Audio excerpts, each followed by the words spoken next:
My ex-husband, the one who trampled on my pride, and his new wife came to see the penthouse of my building. Hello everyone, how is your day going?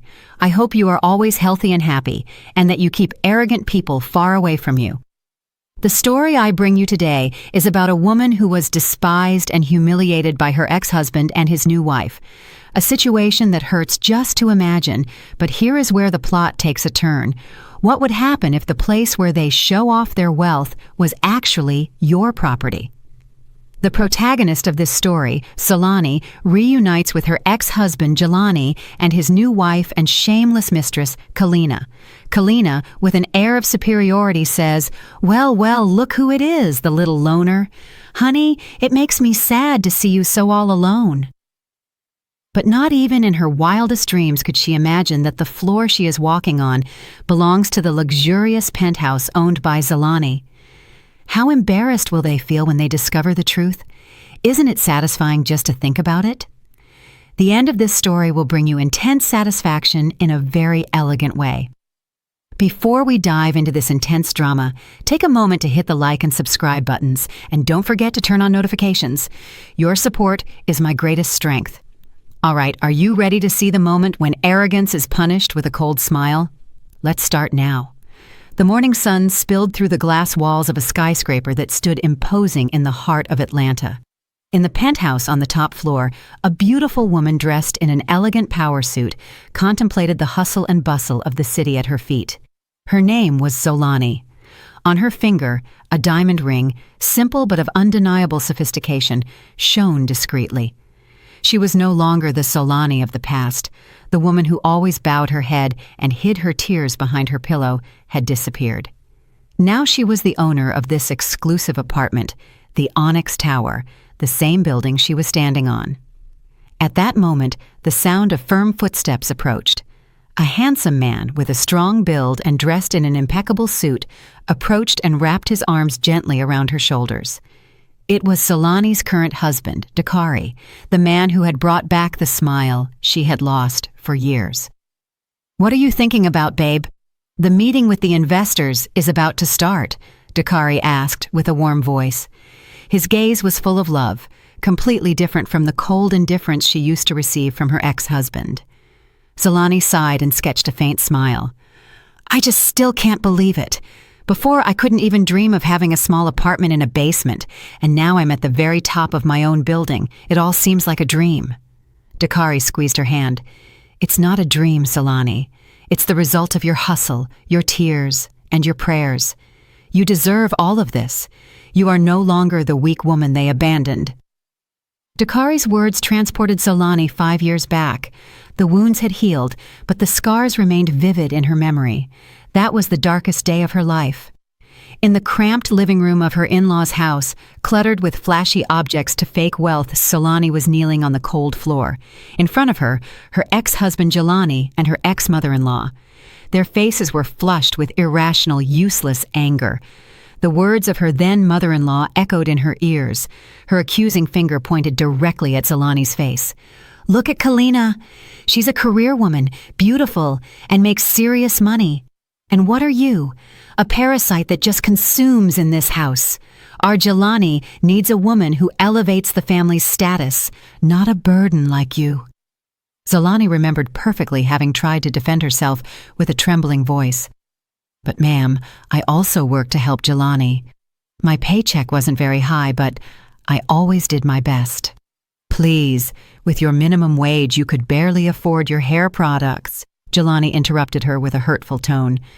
There wasn't an ounce of defense in the man who once swore to protect her. On the contrary, he arrogantly wrapped his arm around the waist of the other woman standing next to him. It was Kalina. Kalina flipped her long weave back and laughed with disdain.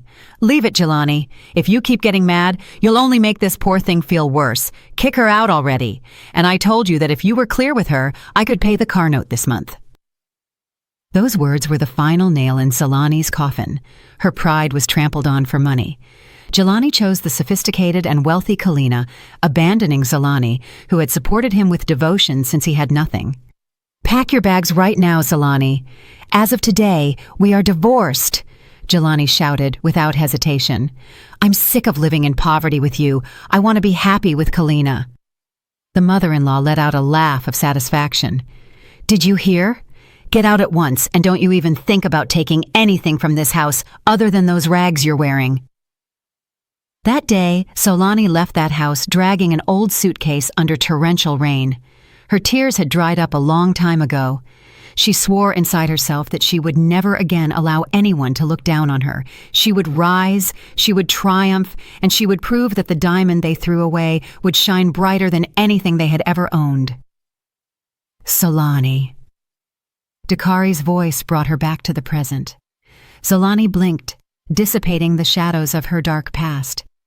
She looked at Dakari, the man who truly loved her unconditionally, the man who found her when she was picking up the pieces of her life and helped her build this palace. "Sorry, baby, I was lost in old memories," she said softly. "The past is gone, love. Now you are the queen of your own palace," Dakari reassured her. "Oh, by the way, Mr. Thorne says there are some prospective tenants who insist on seeing the penthouse on this floor. They say they are important people and are willing to pay a good price. Do you want to receive them yourself, or should we leave it to Mr. Thorne?" Zolani adjusted her blazer. Her imposing aura resurfaced. "Let them see, whoever they are. If they can pay, they are our clients, but I prefer to observe from a distance first. I don't want just anyone messing up our masterpiece." Dakari nodded. "Understood. Then, let's go down to the lobby for a moment to check that everything is ready at the reception. I've been told the clients have already arrived and are parking." They headed to the private elevator. Zolani did not know that Destiny had prepared a surprising encounter for her. Downstairs, a rented black sedan had just entered the lobby area of the building. Inside were a restless Jelani, a Kalina who wouldn't stop touching up her makeup in the mirror, and Jelani's mother, who wouldn't stop marveling at the majesty of the building through the window. "This is wild, Jelani. Now this is a luxury building," exclaimed Kalina with sparkling eyes. "Can you imagine the envy of my friends at the country club when they find out I live in this penthouse?" "You have the money for the rent, right?" Jelani wiped a drop of cold sweat from his forehead. "You have plenty, babe. Don't worry, for you, I'd do anything."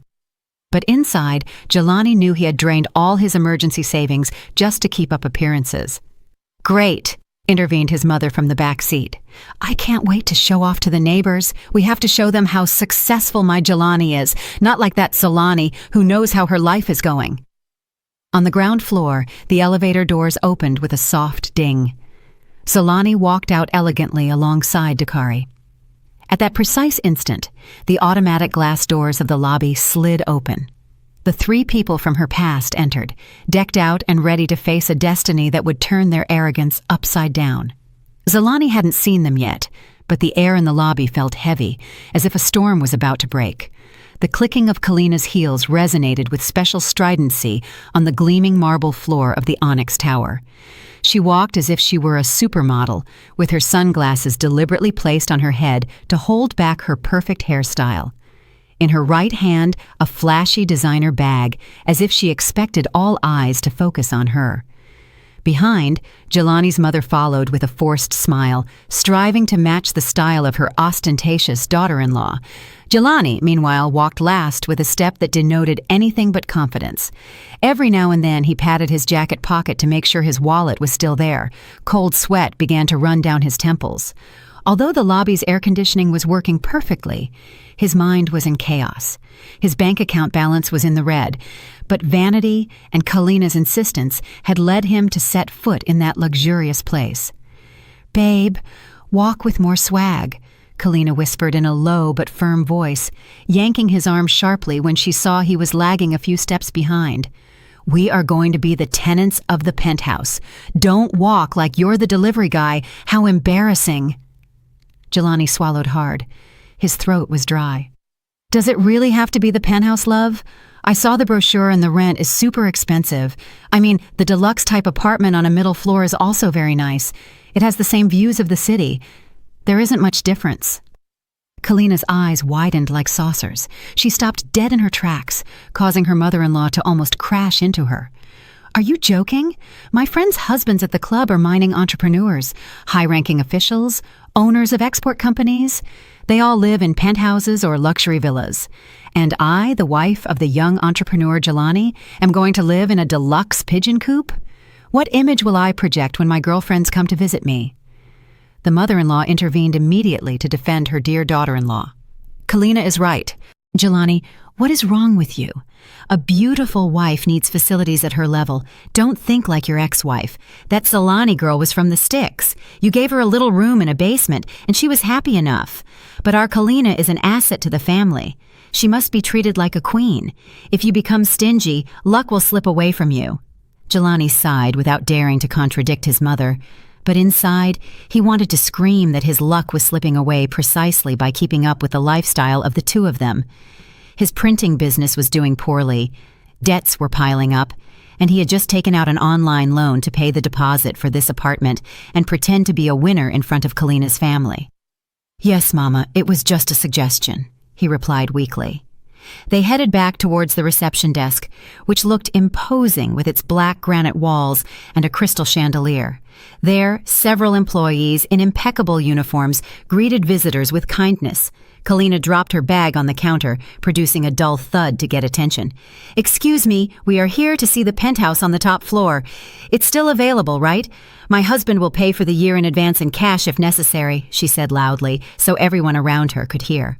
The receptionist was a bit surprised by Kalina's tone, but smiled politely. "Good afternoon, ma'am. Welcome to the Onyx Tower." "Yes, that is correct. The royal penthouse on the top floor has recently been remodeled and is ready to be occupied. However, to visit the unit, you must first go through an identity verification process and be accompanied by one of our senior agents." "Identity verification? Why so many complications? We are rich, not some bums looking to spend the night here," snapped the mother-in-law, losing her patience. "My son is the director of a company. He has plenty of money. It's just swiping the card. There is no need to complicate it so much." Jelani intervened quickly before his mother caused a bigger scene. "Excuse me, it's just that my mother doesn't like to wait. Please, process it as quickly as possible." Under Jelani's name, he handed over his ID with a trembling hand. While the receptionist processed the information, Kalina took out her smartphone. She started a live stream on her social media, pointing the camera toward the high and luxurious ceiling of the lobby. "Hey everyone, I'm at my new apartment. Look how wild this is. It's super luxurious.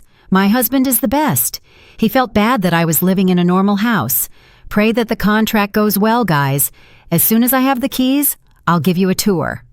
Kalina chattered to the camera with an affected and sugary tone. Jelani could only look at his wife with a vacant expression. He remembered the times with Solani. She never asked for anything, even saving on daily expenses to gather money for Jelani's business. Back then, he thought Solani was boring and unsociable. Now, drowning in debts to maintain Kalina's lifestyle, Solani's simplicity tormented him like a silent remorse. "Oh, excuse me," asked Kalina suddenly to the receptionist, snapping Jelani out of his thoughts. "What are the neighbors like here? I mean, are they people of our level? I hate having ghetto or noisy neighbors." The receptionist smiled with an enigmatic air. "Don't worry, ma'am. The residents of the penthouse are very select people. In fact, the owner of the building herself frequently uses her private office on this very floor. She is a person of great distinction." "That's how I like it. That is our level, right, Mama?" Kalina said proudly, nudging her mother-in-law. "Maybe I'll even become close friends with the owner. Maybe she can do business with Jelani." The mother-in-law nodded enthusiastically. "Of course, honey. That's how high society relationships are, not like that Alani's neighborhood where only vegetable sellers from the market went in and out." They laughed quietly, mocking the past, not knowing that the owner of the building they spoke of with such hope was actually the person they detested most and wanted to avoid. Destiny seemed to be setting the biggest stage to strip their farce bare in just a few moments. "Mr. Jelani, Mrs. Kalina," called a marketing agent who had just come out of the elevator. "This way, please. I will show you the unit."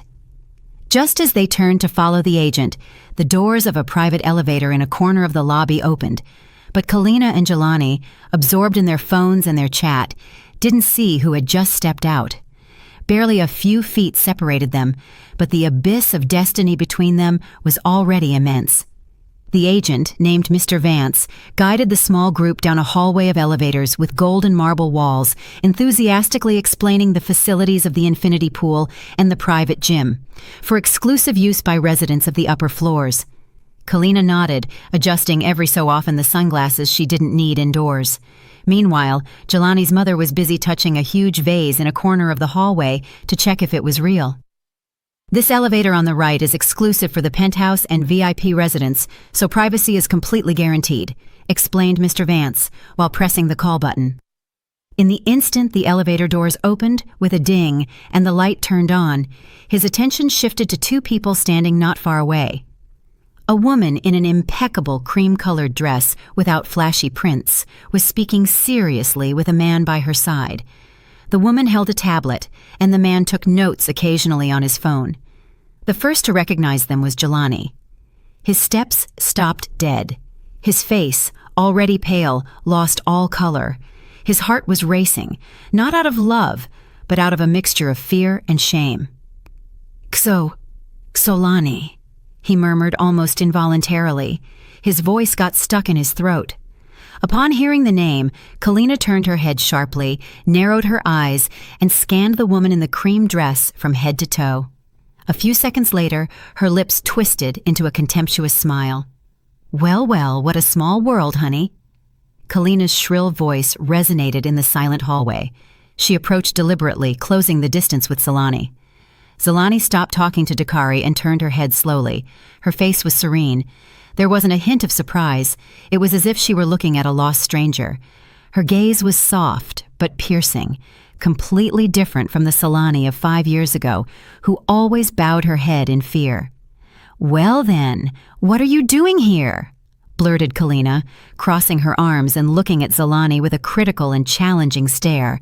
"You wouldn't happen to be selling insurance in this expensive building? Or is it that you clean here now?"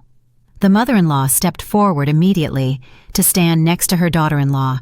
She wrinkled her nose as if she smelled something unpleasant, even though a soft and expensive vanilla perfume emanated from Solani. "No wonder the air suddenly got stale," she said loudly with sarcasm. "Turns out it stunk of past failure. Step aside. Don't get in the way of successful people." Jelani stood frozen behind his mother, not daring to look Solani in the eyes. He felt insignificant. Although Zolani dressed simply, without his mother's flashy jewelry or Kalina's giant logo bags, a powerful dignity emanated from his ex-wife. But Jelani's panic-stricken brain refused to admit it.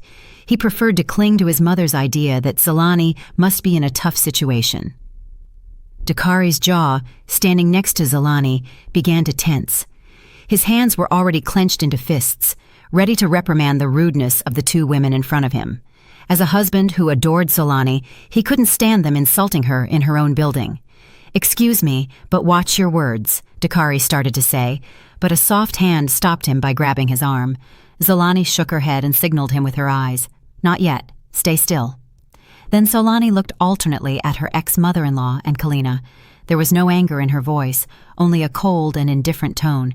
"Go ahead, Mrs. Kalina. This hallway is wide enough for everyone. I'm not in anyone's way." "What an attitude she has," huffed Kalina, rolling her eyes. She pulled on the arm of Jelani, who was still paralyzed. "Let's go, babe. Don't look at her anymore. Don't want the poverty to rub off on us. We have to go up to see our palace." The mother-in-law spat discreetly to the side. Luckily, it didn't hit the marble floor, but it was a clear sign of contempt. "And let it be clear to you, Zolani, don't you even think about coming to ask Jelani for money when you see us living here. We will act like we don't know you." Zolani merely smiled slightly, a smile whose meaning was difficult for them to decipher. "Of course, ma'am. I promise you that your son won't have to beg for a single dime. Enjoy the visit."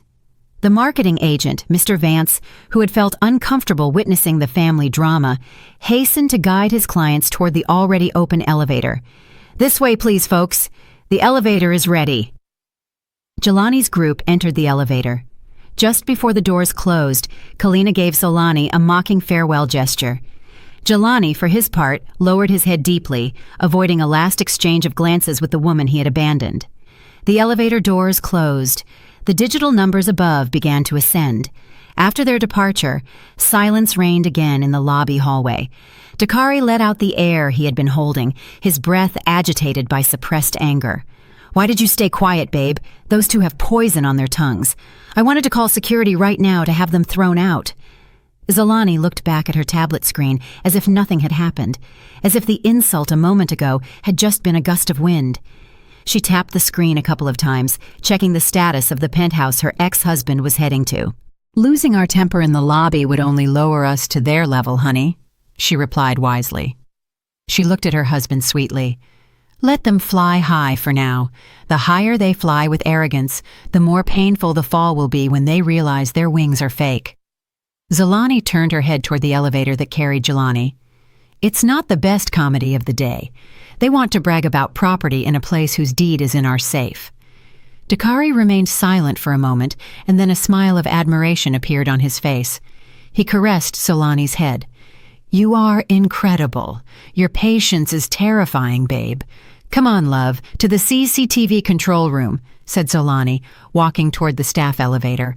"I want to make sure our special guests receive the service they deserve and a surprise they won't forget in this life." Meanwhile, in the elevator rising at full speed, Kalina kept complaining. "Ugh, what bad luck. They soured my day," she grumbled, while looking at herself in the mirror on the elevator wall. "By the way, honey, did you see her clothes? Looked like swap meet fabric, totally bland. She must be having a terrible time since you divorced." "Yeah, it seems so," replied Jelani dryly, but his mind was elsewhere. He had seen out of the corner of his eye the watch the man with Zolani was wearing. Jelani knew that watch. It was a limited edition that cost the same as a 3-bedroom apartment. Who was that man? If Zolani was poor, why was the man by her side wearing such luxury? That question began to eat away at his peace of mind, but he was too afraid to find the answer. Ding! The elevator doors opened on the top floor. The true spectacle of wealth now unfolded before their eyes, ready to trap them in the illusion they themselves had created. When the elevator doors opened slowly, the mouths of the chatty Kalina and her mother-in-law snapped shut, not out of fear, but out of pure amazement. Before them stretched a living room that was at least 3 times larger than the rental apartment they lived in. The white marble floor with gold veins reflected the light of a gigantic crystal chandelier that hung majestically from the 20-foot-high ceiling. Huge glass windows stretched from wall to wall, offering a breathtaking panoramic view of the metropolis at their feet. The low clouds seemed to be at eye level, giving the sensation of being in a palace in the sky. "My God!" exclaimed the mother-in-law. Her eyes seemed to pop out of their sockets. Her hands trembled as she touched the cream-colored leather sofa, which looked incredibly soft in the center of the room. This is heaven on earth, son. Just this sofa must cost more than our neighbor's car." Kalina was not far behind. She ran straight to the large window and opened her arms as if she wanted to embrace the entire city. "Incredible! Incredible! This is the life, baby!" she shouted euphorically. She spun around, and the skirt of her dress puffed out. Then she looked at Jelani with bright, demanding eyes. "Look at this, honey. This landscape is perfect for the background of my social media promo photos. I don't care. We have to live here, period." The marketing agent, Mr. Vance, smiled politely. It was a professional smile trained to deal with clients who are easily dazzled by luxury. "This is the Royal Suite type. It has an area of 3,800 square feet, smart home system, 3 bedrooms with ensuite bathrooms, a private office, and exclusive access to a helipad if necessary." "Helipad!" exclaimed the mother-in-law, ecstatic. She hit Jelani hard on the shoulder. "Did you hear, Jelani? A helipad? That means that when we are even richer, we can buy a helicopter and park it upstairs. Oh, I imagine the face that corner store clerk will make when she finds out we live in such a spectacular place. She'll have a heart attack." Jelani could only force a tense smile on his face. He clutched the price sheet he had just received from Mr. Vance tightly. The figures it contained churned his stomach.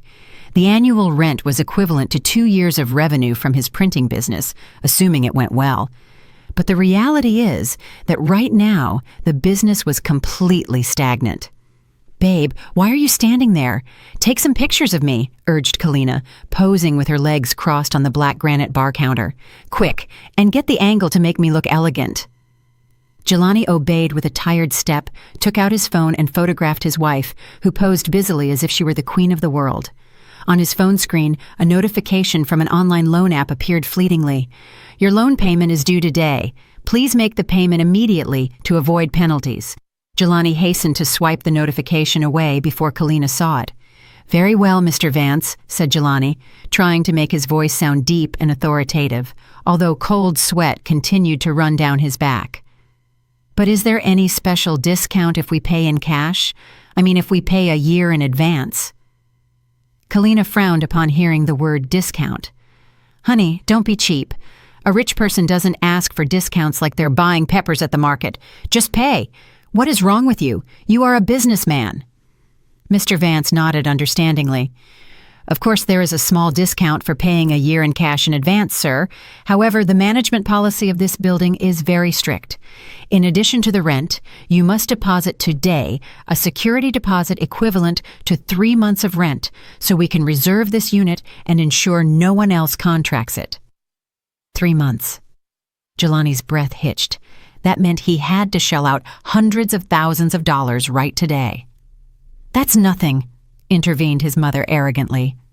She walked around inspecting the kitchen equipped with imported appliances. "Pay it, Jelani. Don't think about it. It's for the prestige of our family. You wouldn't want to be treated like your ex-wife, right? Look at her. With those clothes, you could tell she couldn't afford this place even in her dreams." Kalina got down from the bar stool, approached her husband, and linked her arm through his. "That's right, honey.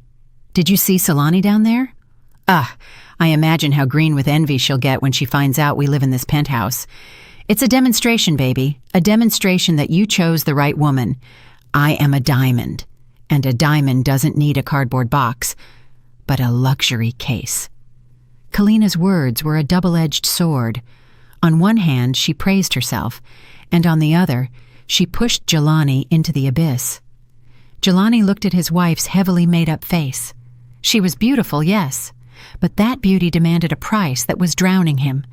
She was different from the old Solani, who always said, "You don't need to buy me expensive things, honey. Let's save that money for the business." "All right, love. I'll see what I can do," replied Jelani in a low voice, surrendering to his own pride. Mr. Vance looked at his watch. "Very well. Why don't you take a look at the master bedroom? The keys are there. I'll step out for a moment to confirm via phone with my manager the availability of the unit. It seems there is another interested client making an offer." "Another client?" Kalina was alarmed. "You can't give it to another. This is mine, honey. Make the transfer now. Don't let them take it from us." "Enjoy the views in the meantime, folks. I'll be right back," said Mr. Vance, bowing politely before leaving the penthouse. As soon as Mr. Vance left and the door closed, the mother-in-law took off her shoes and threw them carelessly near the door. "Oh, these heels are killing me. Jelani, look if there is a bathtub in the bathroom. I feel like a hot bath tonight." Jelani rubbed his face roughly. "Mama, we haven't signed the contract yet. Don't do weird things." "It's going to be ours in no time," replied Kalina lightly. She headed to the master bedroom. "Honey, come here. This room is wild. The bed is king size, and it has a private balcony inside the luxurious master bedroom." Kalina threw herself onto the fluffy bed, laughing out loud, a laugh of empty victory. "I feel like the Queen of Atlanta. It's incredible that you brought me here, baby. I did well marrying you." Jelani stood in the doorway of the bedroom, watching Kalina roll around on the bed. He put his hand in his pants pocket, took out his phone, and opened the banking app. The figures on the screen were bleak. He racked his brain. Could he call an old friend to borrow money or maybe secretly mortgage his mother's house? Perverse and desperate ideas began to invade his mind. For this boundless vanity, Jelani was willing to do any foolish thing. Meanwhile, in another room of the same building, a pair of eyes watched his movements through a high-resolution monitor screen. Jelani was sitting in a comfortable office chair sipping hot jasmine tea. On the screen, her ex-mother-in-law could clearly be seen trying to open the refrigerator in the penthouse kitchen and Kalina jumping on the bed. "Look, honey," she said in a low voice to Dakari, who was standing beside her. "They think they own the world. Don't they know they are dancing on the edge of a cliff?" Dakari shook his head, seeing the ex-mother-in-law's behavior. That lady throwing her shoes on the freshly polished Italian marble floor. What a lack of manners. Let them, Solani smiled slightly, but there was determination in her eyes. Let them fly as high as possible in their fantasy. 5 more minutes. In 5 minutes, Mr. Thorne will enter and wake them from their sweet dream. On the monitor screen, Jelani was seen pacing nervously around the penthouse living room, making an urgent call to someone. Solani could guess that her ex-husband was asking to borrow money. Actually, I feel a bit sorry for him, murmured Solani, working so hard just to fill the black hole called appearances. That is his choice, babe, Dakari reminded her. Now it's our turn to teach them a lesson about what true ownership is. In the penthouse, Kalina's voice was heard calling her husband. Jelani, come take a selfie with me on the balcony. The shout echoed off the luxurious walls that would soon become silent witnesses to the fall of their pride. Jelani hung up the phone with a face of frustration. His friend had refused to lend him money. He took a deep breath, put the mask of the fake smile back on, and headed toward his beloved wife, who demanded the world from him. Yes, honey, I'm coming, answered Jelani as he headed to the balcony, without realizing that his time was running out. The painful moment of truth was approaching them by the second. In the control room, Dakari clenched his fists so hard his knuckles turned white. His gaze did not leave the monitor screen broadcasting live from the penthouse. On the screen, Jelani's mother nonchalantly took a bag of potato chips out of her large purse. She ate greedily and then, without any qualms, brushed the crumbs from her fingers into the crevices of the imported cream leather sofa. This is too much. Solani, look at your ex-mother-in-law's behavior, growled Dakari. His voice trembled with contained anger. That sofa cost thousands of dollars. We ordered it specially from Italy, and that woman treats it like it's a bench in a dive bar. I'm going to order the security guards to get them out of there right now. This is vandalism. Dakari tried the intercom to contact the security room, but Solani's soft hand stopped him instantly. Solani looked at her husband with a calm but firm gaze. Calm down, honey. Don't rush, she said softly. If you kick them out violently now, they'll play the victim. They'll go around saying the building owner is arrogant. We don't need that kind of cheap drama. But Solani, they trampled on your pride, and now they are dirtying your house, protested Dakari. Exactly, babe. Solani smiled slightly, a smile that contained 1,000 meanings. Let them get big-headed. Let them feel that sofa, those views, that luxury, everything is theirs. The more they feel they own it, the greater the shock will be when they discover they have no right to it. The mental punishment is much more painful than being kicked out by a security guard. Solani looked back at the monitor screen. Besides, Mr. Vance is about to return to that room to demand payment. That will be the first act of their fall. Meanwhile, in the penthouse, the atmosphere was like a small party. Kalina had already taken dozens of photos in every corner of the room. She sat next to her mother-in-law, fanning herself with the apartment brochure. Oh, Mother, when we move here, you have to come visit us often. We'll have a family reunion, so those aunts who criticized us will shut their mouths, seeing Jelani's success, chattered Kalina with a proud tone. Of course, daughter. I am very proud of you. You are a blessing for our Jelani. Not like that other one. That's Zalani. That one only brought bad luck, replied the mother-in-law while chewing the chips. Hey, Jelani, why is your face so pale? It's under the air conditioning. Jelani, who was standing by the window, was startled. He quickly wiped the sweat from his forehead. No, Mama, I'm just a little dizzy. Maybe I haven't had breakfast? Actually, his head hurt from thinking about where he was going to get hundreds of thousands of dollars in a matter of minutes. Suddenly, the penthouse door opened. The marketing agent, Mr. Vance, re-entered with a card terminal in one hand and a thick folder of contracts in the other. Mr. Vance's face still wore a kind smile, but now his gaze was sharper and more professional. Sorry for the wait, Mr. Jelani. Mrs. Kalina, he greeted politely. The good news is that this unit is still available, and my manager has approved reserving it especially for you for today. That's great, exclaimed Kalina. Delighted. She jumped up and hung on Jelani's arm. See, honey? If you are good, Life rewards you. Come on, babe. Pay up already. I'm dying to show off the keys to this apartment on Instagram. Mr. Vance placed the card terminal on the marble table. Following our company procedure, to secure this royal penthouse unit, you must pay the deposit and the first month's rent right now. The total amount is $100,000. Here you go, Mr. Jelani. That cold room suddenly seemed like an oven to Jelani. The figure of $100,000 resonated in his head like a death sentence. He looked at the terminal with terrified eyes. $100,000, he repeated with a cracked voice. No, couldn't I transfer it tomorrow? I think I reached my transfer limit for today. Kalina elbowed him hard in the ribs. Honey, don't be ridiculous. You have that platinum card with a super high limit. Pay with that one. Jelani grimaced. The credit card Kalina was referring to had actually already exceeded its limit last month when he bought her a designer bag, but he couldn't admit it in front of the marketing people, and especially in front of his mother. Ah, yes, one moment. Jelani rummaged in his wallet with trembling hands. He took out a black credit card. Inside, he prayed for a miracle to happen in the bank system and for the transaction to be approved.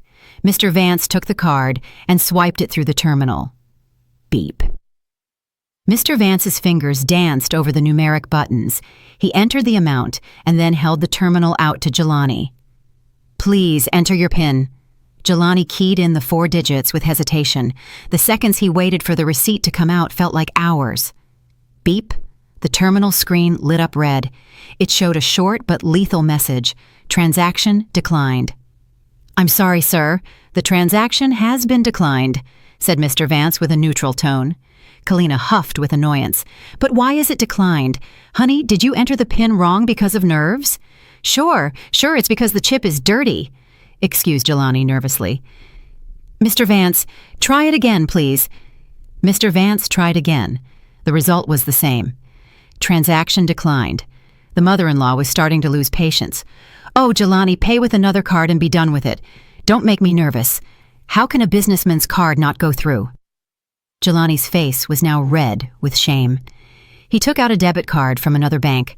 It was his main account, where he didn't even have $1,000. He knew it wouldn't work, but he had no choice but to buy time. Try this one, he said weakly. Mr. Vance swiped the card. Jelani entered the PIN, and again a sharp sound came from the terminal. Beep, beep. Insufficient funds. This time Mr. Vance no longer smiled kindly. He looked at Jelani suspiciously. Excuse me, Mr. Jelani. This card does not have sufficient funds for this operation. Do you have another card, or do you prefer to cancel the reservation? Kalina's eyes widened. Her face flushed with shame and anger. Cancel? What are you talking about, Jelani? Do you really intend to rent me an apartment? Why isn't any card working? Are you doing it on purpose so we can't live here? That's not it, honey. Surely the bank system is down, excused Jelani. His voice was getting weaker. Mr. Vance, I am sure there is money. It must be a network error. I can wait 5 more minutes, sir, said Mr. Vance firmly. His tone had turned cold. But if the payment is not made, I regret to inform you that you will have to vacate the unit. We have a visit from another VVIP client scheduled shortly. And who is that VVIP client? Asked the mother-in-law spitefully. We aren't VIP? My son is rich. In the control room, Solani smiled with satisfaction, seeing the panicked expression on Jelani's face. The time has come, honey, she said, getting up from her seat and heading to Dakari. Mr. Vance has done his part. Now it's the building owner's turn to enter the scene to resolve this mess. Dakari nodded and adjusted his jacket. Let's go. I'm dying to see their faces when they discover who the VVIP client and the owner of this place is. Solani and Dakari left the control room. Their steps were firm as they headed to the penthouse, not to get angry or to shout, but to give Jelani and his family a lesson in humility that would shake the foundations of their arrogance. The real storm was about to begin. The atmosphere in the penthouse, which at first was full of admiration and false hopes, had turned into a small hell for Jelani. The beep of the terminal announcing his failed transaction sounded like a judge's gavel, sentencing his pride to death. Thick drops of sweat ran down his temples, wetting the collar of his expensive shirt. that now felt like a noose. "Jelani, don't stand there like a statue. Do something!" Kalina's sharp scream broke the tense silence. She stomped angrily on the marble floor with her heels. "How embarrassing, my God! How is it possible that a businessman's credit card has no balance? You're doing it on purpose to humiliate me in front of this two-bit salesman, right?" The marketing agent, Mr. Vance, sighed upon hearing two-bit salesman, but kept his professional smile, which now felt icy. "Excuse me, ma'am, I just follow procedure. If the payment fails, I cannot continue reserving the unit." The mother-in-law, unable to stand seeing her proud son cornered, stepped forward immediately and pointed at Mr. Vance's face with a finger adorned with gold rings. "Hey, young man, watch what you say. Don't you dare insinuate that my son's card is empty. Your machine must be broken, or the internet in this building is trash. My son is a multimillionaire. Surely he has the money in a fixed deposit and can't take it out right now." "What would you know about rich people's money?" Jelani nodded hurriedly, clinging to his mother's absurd excuse as if it were a life preserver. "Yes, Mr. Vance. Most of my funds are in long-term deposits and offshore stocks. I forgot to transfer it to my checking account today. Let's do something. Give me an hour.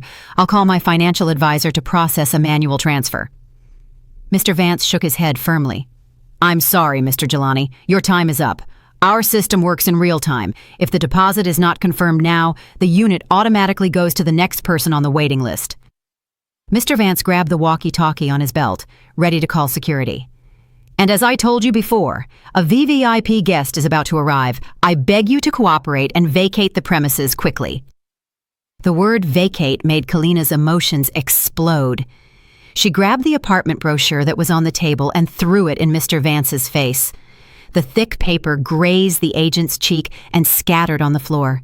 "How dare you kick me out?" she shouted hysterically. Her pretty face, now disfigured by anger, looked scary. "You don't know who my husband is. You don't know who I am. I can buy your stupid pride with money. Call your boss right now. I'm going to file a complaint. I'll have you fired today for insulting a future penthouse tenant." Jelani was mortified. He tried to calm his wife down by pulling her arm back. "Honey, calm down. Don't shout. Let's talk things over calmly." "Let me go!" shouted Kalina, pushing Jelani's hand away roughly. "You are soft. Are you standing there while they insult your wife? You should have slapped him. Call your high-ranking friends. Tell them we are being treated unfairly here." The commotion was increasing. The mother-in-law also joined the shouting, accusing Mr. Vance of giving them a broken terminal to scam them. Jelani was trapped between two women demanding he defend them while his wallet was empty. He felt the world spinning. The image of the calm and submissive Zelani suddenly came to his mind in a brutal contrast to Kalina's fury. Just as Mr. Vance was about to press the call button on his walkie-talkie, the main door of the penthouse swung open. "What is all this commotion?" A deep, authoritative, and profound voice resonated throughout the room, instantly silencing Kalina's screams and the mother-in-law's complaints. A middle-aged man in an impeccable gray suit entered. His face was stern, his hair slicked back neatly. On his left chest, he wore a badge with the name Mr. Thorne, General Manager. Behind him, two burly security guards waited with their hands behind their backs. Mr. Vance, relieved, bowed immediately as a sign of respect. "Good afternoon, Mr. Director. I apologize for the disturbance.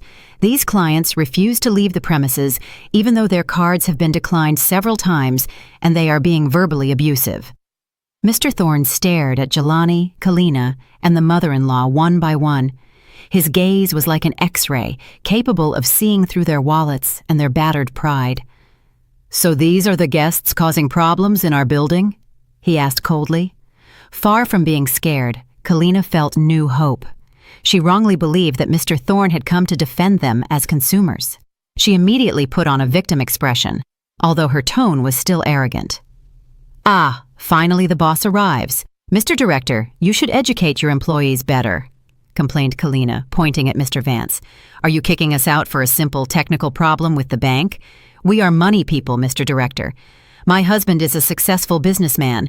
We were going to contract this unit for a year in cash, but your service is terrible. I know many lawyers. I could sue this building." The mother-in-law also intervened familiarly. That's right, Mr. Director. You should compensate us. You haven't even offered us a welcome drink, and you keep demanding money as if we were deadbeats. My son Jelani swims in abundance." Mr. Thorne didn't flinch. He didn't smile even a little. He approached the marble table slowly, picked up the brochure Kalina had thrown in Mr. Vance's face, and wiped it with a handkerchief, as if the brochure had just touched something disgusting. "Folks," Mr. Thorne's voice was low, but loaded with pressure. "In this building, respect is not bought with shouting, but with manners. Our system shows that Mr. Jelani's card has been declined due to insufficient funds. That is not a technical problem. It is a financial fact." Jelani's face turned ashen. His legs failed him hearing that fact proclaimed aloud in front of strangers.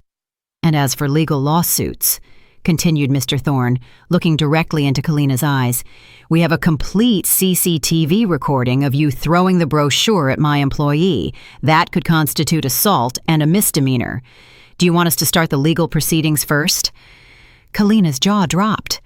Her mouth, which until a moment ago wouldn't stop hurling insults, was now firmly shut. Her arrogance deflated instantly. "But," stuttered the mother-in-law, "we are customers." "Customers are people invited or who have the ability to pay, ma'am," interrupted Mr. Thorne firmly. "Now please, leave this room. The owner of this building and owner of this penthouse has just arrived at the door. She wishes to carry out a surprise inspection and hates finding trash, or rather, unauthorized persons inside her private property." "The owner," repeated Jelani in a low voice. A glimmer of hope appeared in his eyes. "Mr. Director, could I speak with the owner? Maybe she is a partner of mine. I know many entrepreneurs in the real estate sector. Tell her my name, Jelani. Who knows? Maybe she'll do me a favor." Kalina also regained her spirits. "Of course. Surely it's someone Jelani knows. The world of the rich is small. Tell her to come in. Mr. Director, let's talk among ourselves at the same level. See if your boss is going to scold you later for having kicked out a friend." Mr. Thorne looked at Jelani with an undecipherable expression, a mixture of pity and amusement. The corners of his lips curved slightly into an enigmatic smile. "How timely," said Mr. Thorne. "Turns out she knows Mr. Jelani very well, and even his family." Jelani's heart raced. Who could it be, he thought? The president of Bank X or the director of Group Y, maybe some old partner of his father's. "Well, tell her to come in already," urged Kalina, impatient, believing she had won the game. "What are you waiting for?" Mr. Thorne nodded discreetly to the security guard standing by the door. "Open the door wide. Welcome the president of the Onyx Tower." The large double doors opened completely. The light from the hallway projected the silhouettes of two figures standing imposingly in the threshold. The sound of thick-soled men's shoes was heard, accompanied by the echo of slow but firm heels. Jelani narrowed his eyes, trying to see the face of his expected savior. But the moment the figure entered the light of the room, Jelani's hopes shattered. His knees failed him completely. There was Zelani, not the humble Zelani, nor the weak Zelani. It was an imposing Zelani with her chin high, radiating an aura of absolute power. By her side, like a faithful protector, was Dakari. Kalina's eyes widened. It looked like they were going to pop out of their sockets. "You!" she shouted in a state of shock. Her trembling finger pointed at Zelani. "What are you doing here? Did you come to ask for a maid job?" Mr. Thorne interrupted her immediately with a loud and resonant voice. He introduced his guest with deep respect. "President Solani, Director Dakari, welcome. All staff are awaiting your instructions." Silence. A suffocating silence took over the room instantly. Time seemed to stop. Kalina stood with her mouth open. The mother-in-law froze with the bag of chips in her hand, and Jelani felt as if the floor beneath his feet had just collapsed, swallowing him whole. What broke the silence of the penthouse was not an explosion, but Kalina's sharp, forced, and strident laughter. She grabbed her stomach, cackling until tears came, as if she had heard the funniest joke in the world. She pointed at Mr. Thorne and then, with a trembling finger, at Solani. Oh, my stomach hurts. What actors? You deserve an Oscar, she exclaimed between forced laughs. She looked at Zolani with contempt. Hey, miserable widow, how much did you pay this old man to say this building is yours? $100 or a sandwich? Seriously, your efforts to impress me are pathetic. The mother-in-law, who was previously in shock, caught Kalina's blind confidence. Her tense face relaxed, returning to her characteristic expression of disdain. She waved her hand in front of her face. Phew, and I had believed it. Almost gave me a heart attack. Kalina is right. How is a nobody like Zolani going to own such a big building?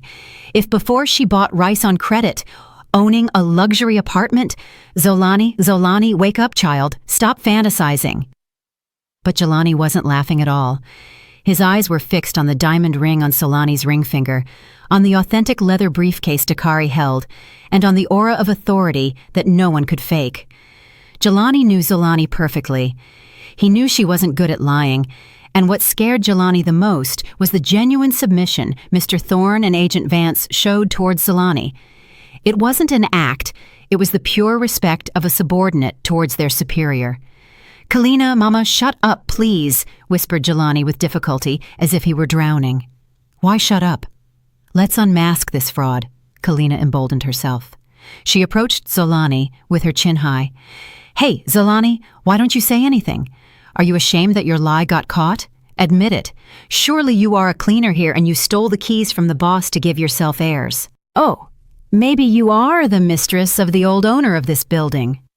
Mr. Thorne was about to reprimand Kalina for her insolence, but Zolani raised a hand indicating to her director to remain calm. Zolani didn't back up a step. She looked Kalina directly in the eyes, a look so serene but so sharp that it seemed to penetrate to the bottom of her soul. Slowly, Zolani smiled, not a kind smile, but a pitying smile. Go on, Kalina, said Zolani with a low voice, but one that resonated clearly in the room. Let out all the trash you have in that little head of yours. The more you talk, the more you are exposing yourself as the only ghetto person in this room. Zolani averted her gaze, as if Kalina no longer deserved her attention. She passed by her and walked calmly toward the sofa where the mother-in-law had sat before eating chips.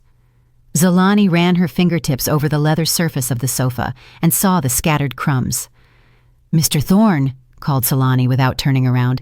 Yes, President, replied Mr. Thorne quickly. This Italian imported Chesterfield sofa is stained with cheap food crumbs, said Zolani coldly.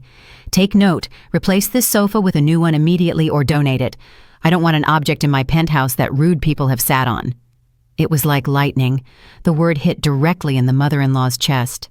The old woman's face turned red with shame and anger. Look how she talks. You are calling me dirty. I am your ex-mother-in-law. You should kiss my hands instead of insulting me. Ex-mother-in-law. Zolani turned slowly. She arched an eyebrow. Excuse me, but if I recall correctly, 5 years ago, you yourself told me that I was nothing anymore and not to set foot in your house again. Under what pretext should I respect an intruder who dirties my property? Kalina, feeling ignored, shouted again. Hey, stop acting powerful. Where is the proof that this building is yours? Where? You are just a charlatan. Dakari, who had remained by his wife's side, finally opened the small briefcase he was carrying. He took out a thick folder of documents with a dark blue cover with a gold logo and threw it on the marble table in front of Zolani. Thud, the sound of the documents falling startled Zolani. Open it, Zolani, ordered Dakari firmly. Your wife needs proof. Read it out loud so she learns to read reality. Zolani's hands shook violently as he took the documents. His palms were soaked in cold sweat. He turned the first page. It was a simple note from the property registry and public deed in Zolani's name, not just of one unit. Attached was the ownership certificate of the company that managed the entire Onyx Tower. Zolani's eyes widened like saucers, and his breath hitched. The letters on the paper seemed to dance, mocking his stupidity. How? How is it possible? Moaned Zolani in a low voice. His knees failed him.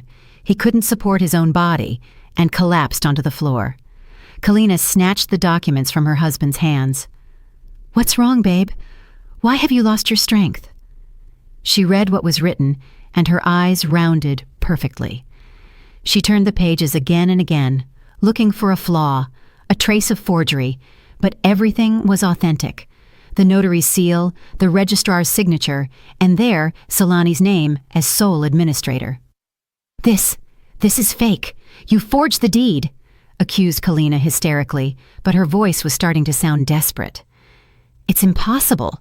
A starving nobody like you can't have all this. Not even Jelani, who has worked to exhaustion, can buy it. How are you going to be able to?" Zolani approached the three of them, who now looked pathetic. Her steps were elegant, but they sounded threatening. "The world turns, Kalina, Jelani," said Zolani softly, but sharply. "Before, you discarded me like trash because I didn't have money. You called me a burden. You said I wasn't on your level." Zolani opened her arms, showing the luxury of the penthouse surrounding her. "Now I am the owner of the building you coveted so much, the same place you bragged about on social media as if it were yours.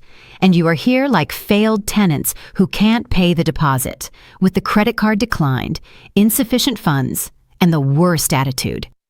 Jelani lowered his head deeply.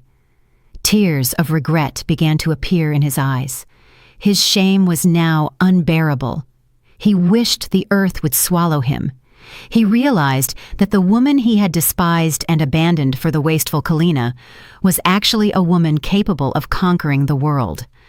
The mother-in-law, seeing the real proof, changed her attitude instantly. Her fawning nature came to light. She approached Zolani with a pitying face and tried to take her hand.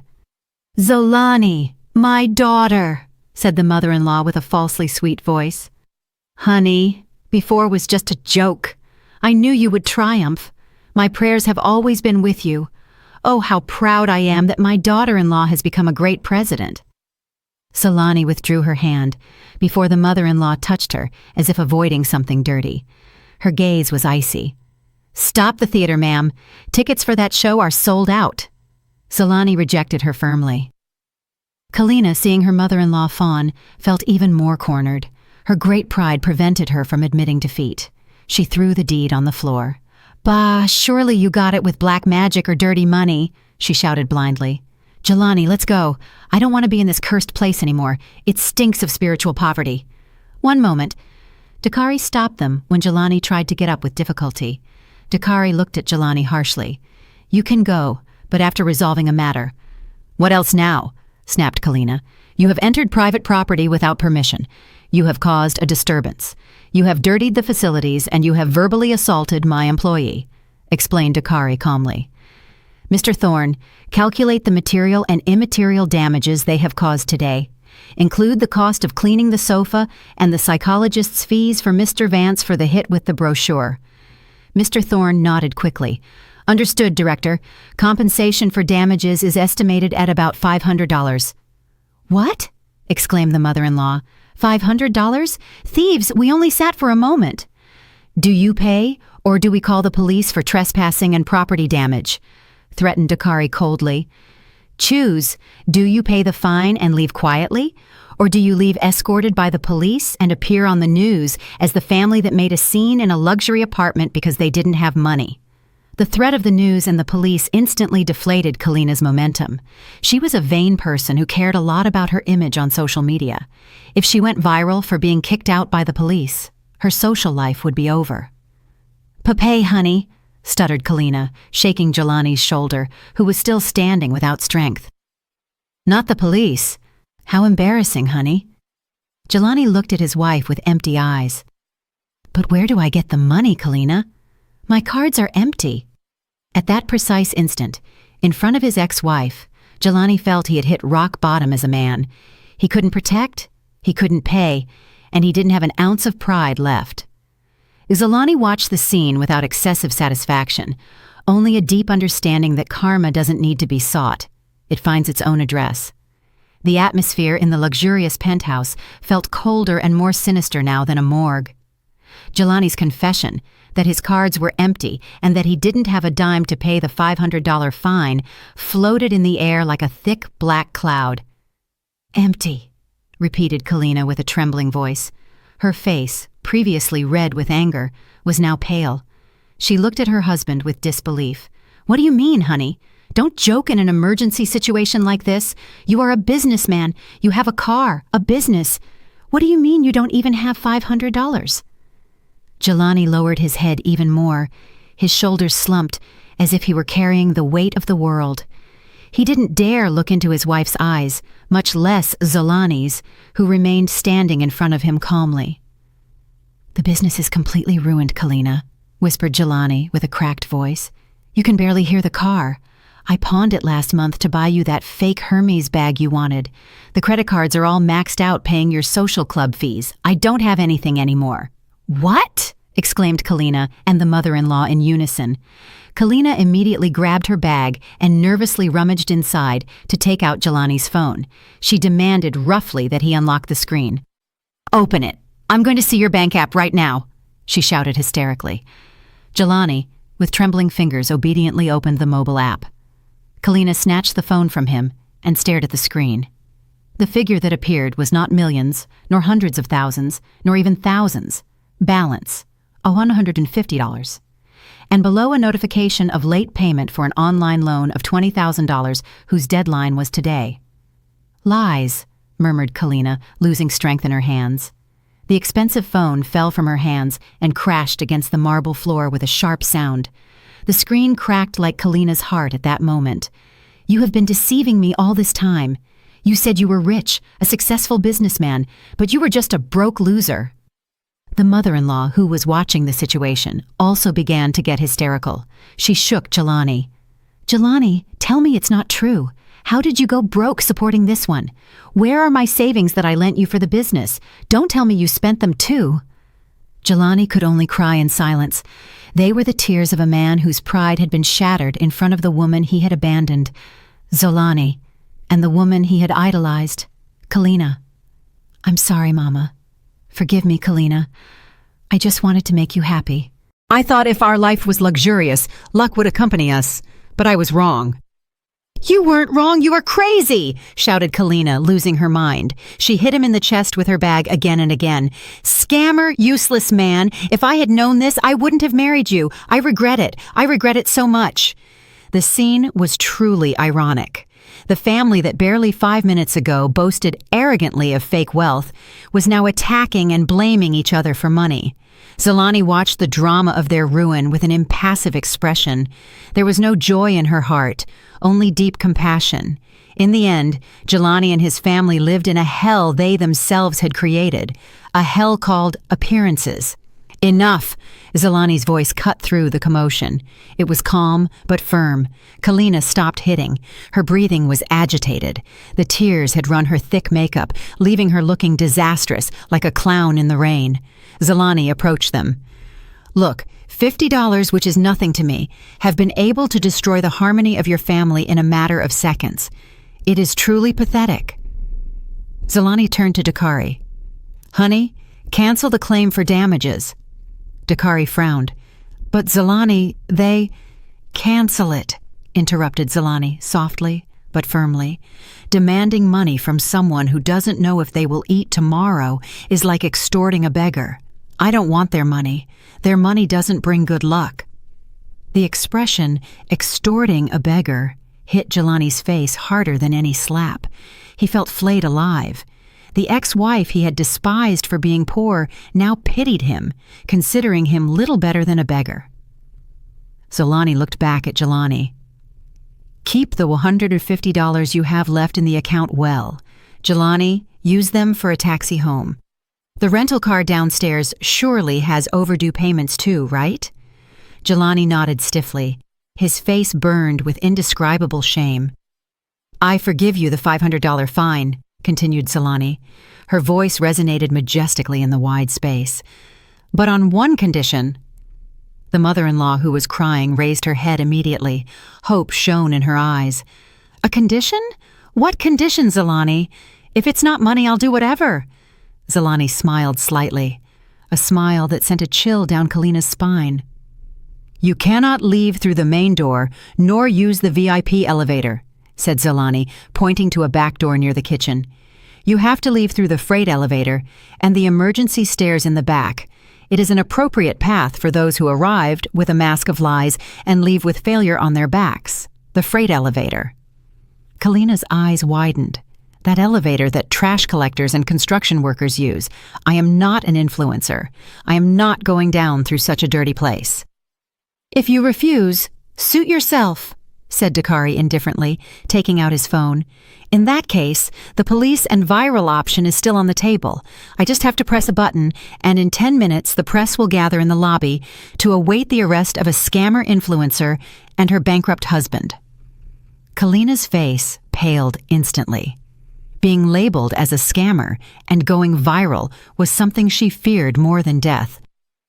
"Pay, honey," she stuttered. No, don't call the police," she exclaimed, terrified. She turned to Jelani with a look of contempt.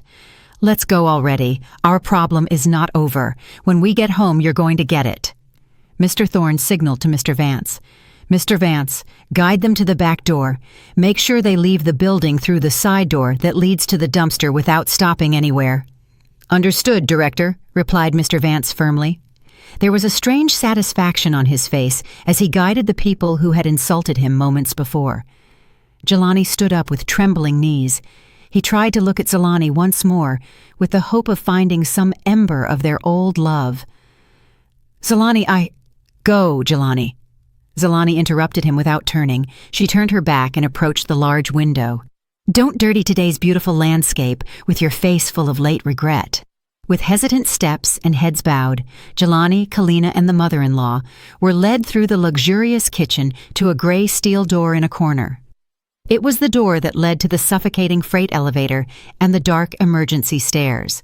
As the steel door opened, an unpleasant smell from the building's garbage, still unprocessed, hit Kalina's upturned nose directly.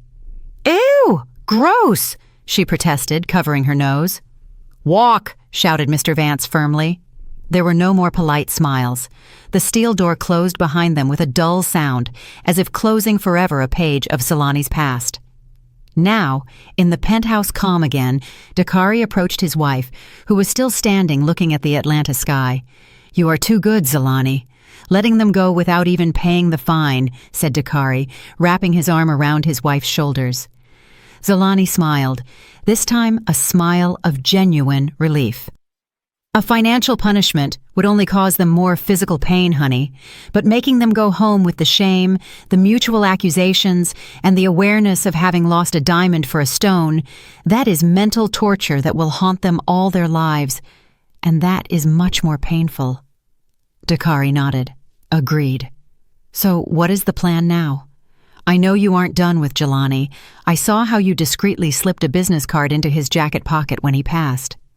Zelani laughed quietly. Her eyes shone with intelligence. "You caught me. That's right. This drama isn't over yet. In fact, the decisive act will begin tomorrow morning. I want to see if Jelani has a last ounce of pride left to become a real man, or if he will remain a loser under his mother's skirt." Zelani turned to her husband. "Tomorrow. Make sure the janitor position is still vacant. I have a feeling that a very desperate new candidate will come to our lobby."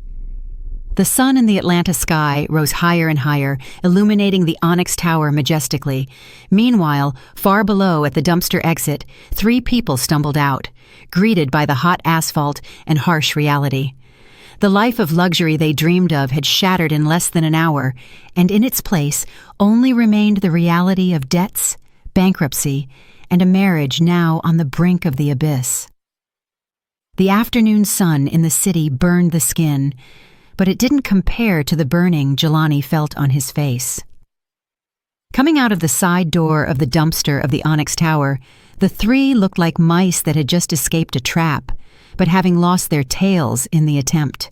The stench of food scraps from restaurants accumulated in the dumpsters permeated their luxury clothes, an ironic perfume of victory.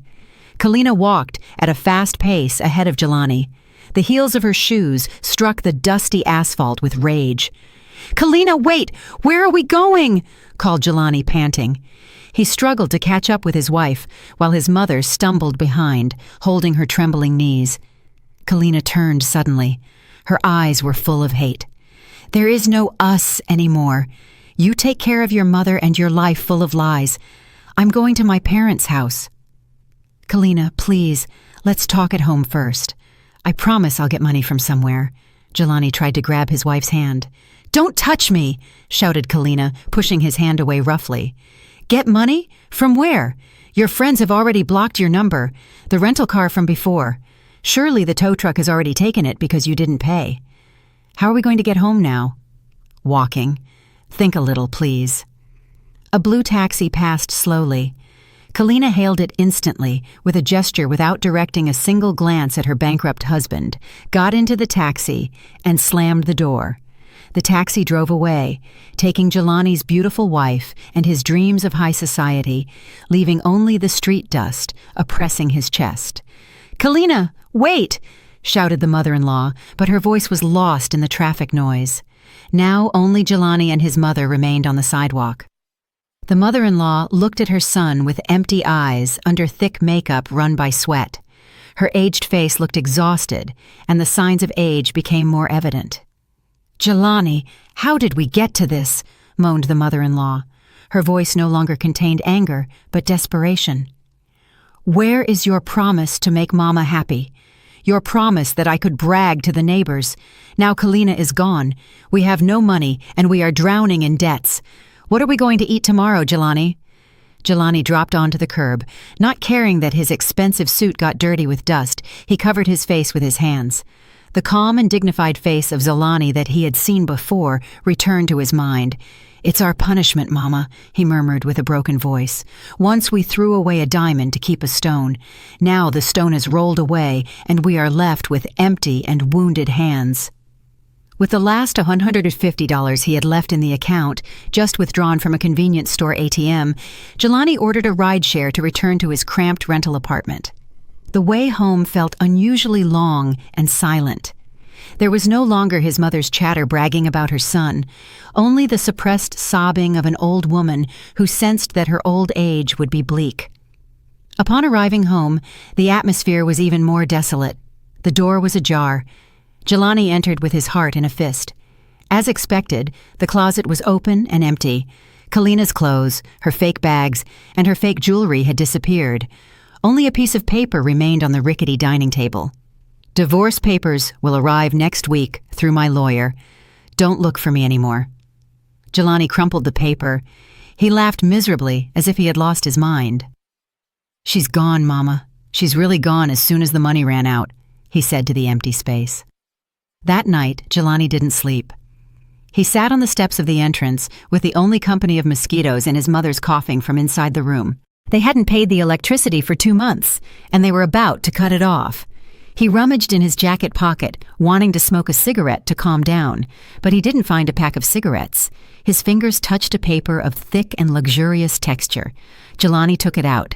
It was the business card Jelani had discreetly put in his jacket pocket when he stumbled out of the penthouse that afternoon. Under the dim porch light, Jelani read the gold letters on the ivory card.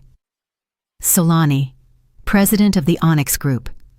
On the back was a note written in neat and firm handwriting. "A man's pride is not measured by the expensive clothes he wears, but by the courage with which he assumes responsibility for his life. If you are tired of being the king of a fake fairy tale, come tomorrow at 8 a.m. The back door is always open for those who want to work hard and start from scratch." "Jelani." Jelani couldn't finish the sentence. He felt a tightness in his chest. It was like receiving one slap after another. The ex-wife he had divorced for not being on his level had become the only person offering him a way out when the world turned its back on him. Jelani didn't give him money. She gave him a chance to wash away the sins of his laziness and vanity. "The effort to start from scratch," murmured Jelani. The idea of becoming a cleaner or a warehouse worker in his ex-wife's building was, of course, extremely humiliating. His pride rebelled. An ex-businessman turned cleaner. What will people say? But then he heard his mother groan with hunger from the room. He saw his empty wallet, remembered Kalina's contemptuous look. Pride. What pride is there to protect when your mother goes hungry and debts harass you? Jelani pressed the business card against his chest. Tears ran down his cheeks.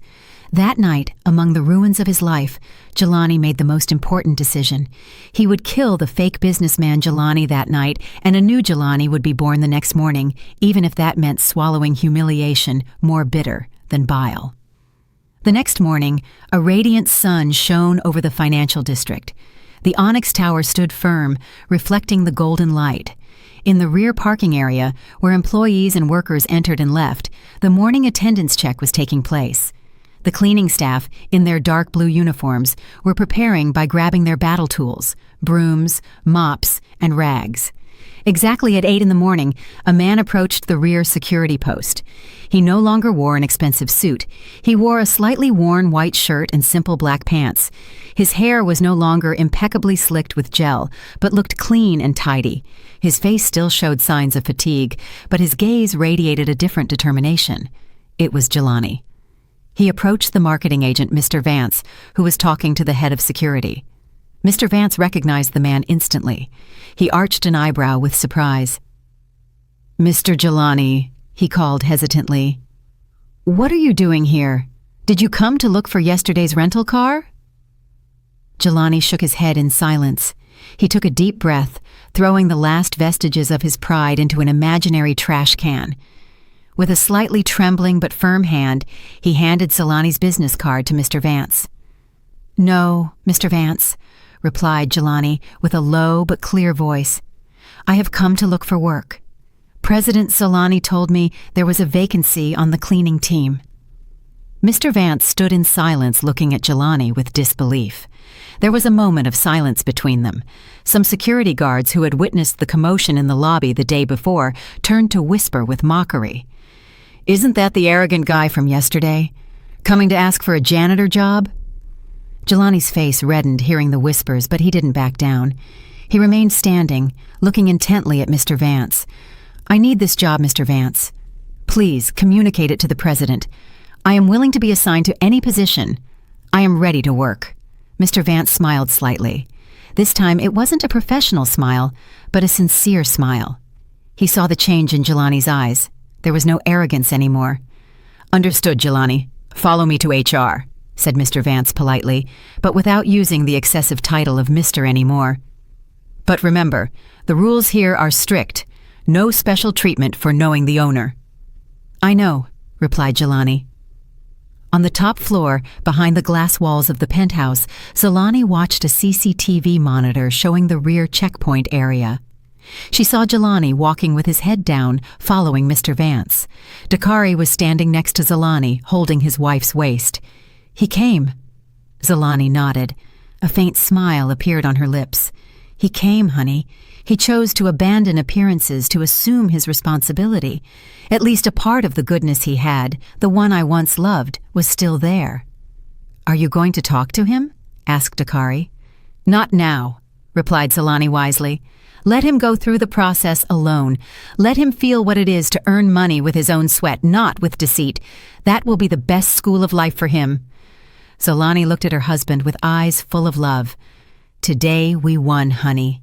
Not because we managed to humiliate them, but because we managed to make a human being human again." Downstairs, Jelani began filling out the job application. In the position applied for box, he wrote, "Maintenance team, cleaning staff." The ink of the pen, far from being glamorous, was the silent testimony of the beginning of a new and hard journey, much more real than his life of the last 5 years. It was a bitter end to his arrogance, but a sweet beginning for his maturity. 3 months had passed since the humiliating incident in the penthouse. Time passed slowly for those rebuilding their lives on the ruins, but flew for those living in happiness.